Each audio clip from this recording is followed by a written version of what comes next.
Why do you train? Think carefully about your why. Your why directs your actions, gives focus to your efforts, and clarifies your purpose. It's so important to understand your why.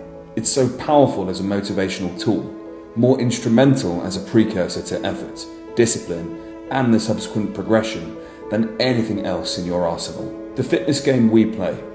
If you're anything like me, one reason you're doing this is to become a better you. You want to be a happier you. You want to be empowered by that happiness. You want to possess more energy, more enthusiasm, more of your best, so you can bring more happiness to those around you. Your friends, your family, and your loved ones. These are the people who deserve the happiest version of you, the best version of you. Is there anything more worth your while? The pain you feel completing that grueling set, dragging yourself into the final session of the week, the discipline you exercise daily, it's always worth that ultimate reward. A better, happier you. Don't forget that. Deeply understand your why. It will give meaning to your efforts. The fact is, I've made a lot of mistakes over my 15 years in fitness. But if there's one thing I'm grateful for, it's the lessons learned. Lessons I'm now able to pass on to make the whole process of getting into and holding awesome shape that much more effective and rewarding for the great people who share my ambition.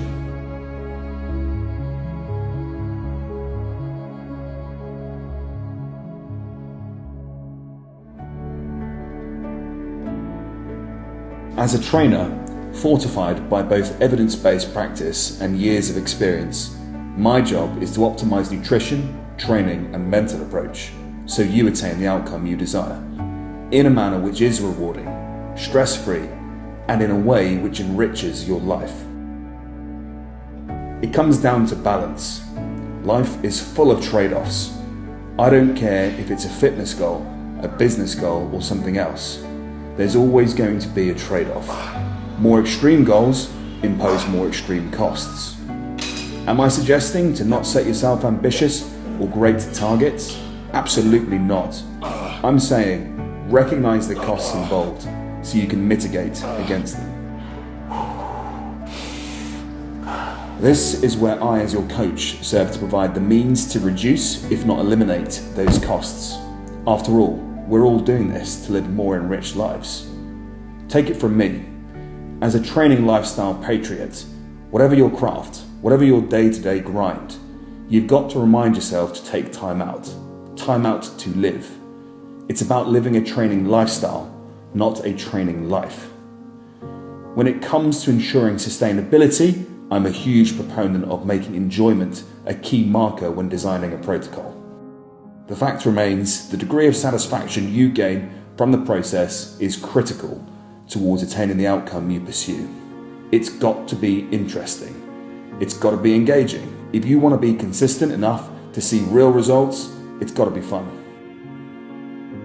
I've been training more than a short while now, and if there's one thing that's become painfully clear, it's that sustainability in your approach is everything.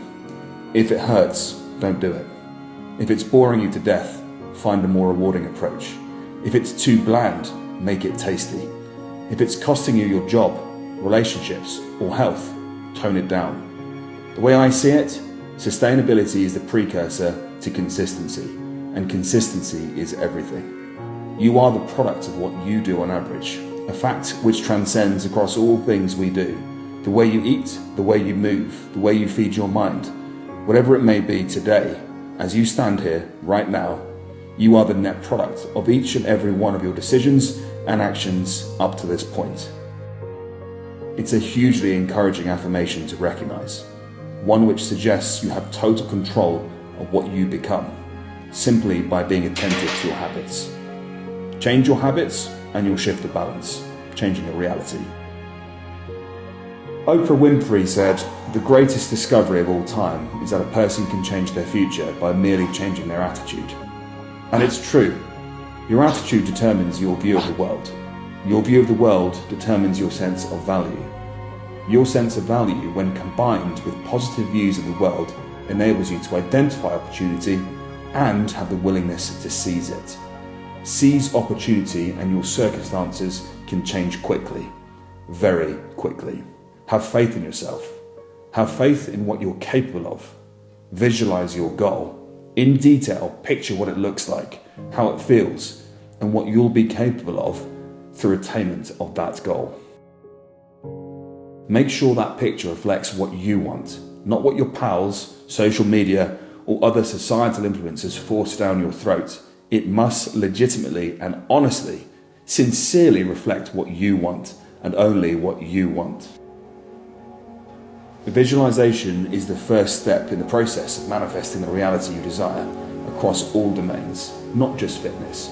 But fitness is a great way to practice this skill, be it vocational, within relationships, financial freedoms, or anything else you can name.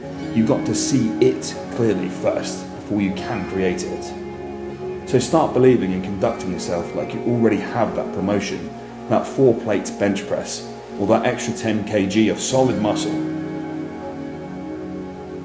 Believe you already are the ultimate version of you aspire to become today, not tomorrow, not in 6 weeks or a year, but today, here and now. It's this belief in your capabilities now that dictates your daily actions, which ultimately serves as the vehicle to evolving into the person you aspire to be. Being who you want to be, it's powerful. It's time to stop telling yourself that ridiculous fairy tale of who you can't be. In a world where very real challenges and barriers to success are thrown in your direction at every possible turn, as it is, don't add to that opposition the self-imposed barrier which kills more potential than any other, a lack of self-belief. To become all you can be, you need to first believe in yourself. For those to see the way you want to be seen, you must first see yourself that way. It's time to tell that voice of doubt to go fuck itself. It's the biggest thing standing in the way of where you are now and where you want to be. Who you are now in this moment of clarity and who you are meant to be. As the age-old adage goes, doubt kills more dreams than trying ever did. For the sake of living, start being the person you want to be now. You must be fearless. Fear, much like doubt. Fear is a dream killer. If your goals don't scare you even just a little bit, I can tell you with confidence you're selling yourself short. Feel that fear, now be bigger than it. Claim sovereignty over it. Fear has no power over you. Set great goals. Dare to expect more from yourself. Build a mindset of daring to fail. Don't let a preemptive fear of what you might not be able to achieve stand between you and what you can achieve. Be fearless in pursuing that which sets you alight. You don't have all the time in the world to create the life you want. Not the comfortable life, but the one you actually want. Scary thought, but there's no promise tomorrow's happening. So realign your focus. Think about what you really want. Cut off dead wood. Kill distracting opinions of others. Surround yourself with like-minded people. Accept, welcome, and repay reward to those who support you. Work hard, and most importantly, start now. You are capable, you are worthy, and you are allowed to feel awesome. You are allowed to live awesome. You are allowed to be awesome. Now let's get started.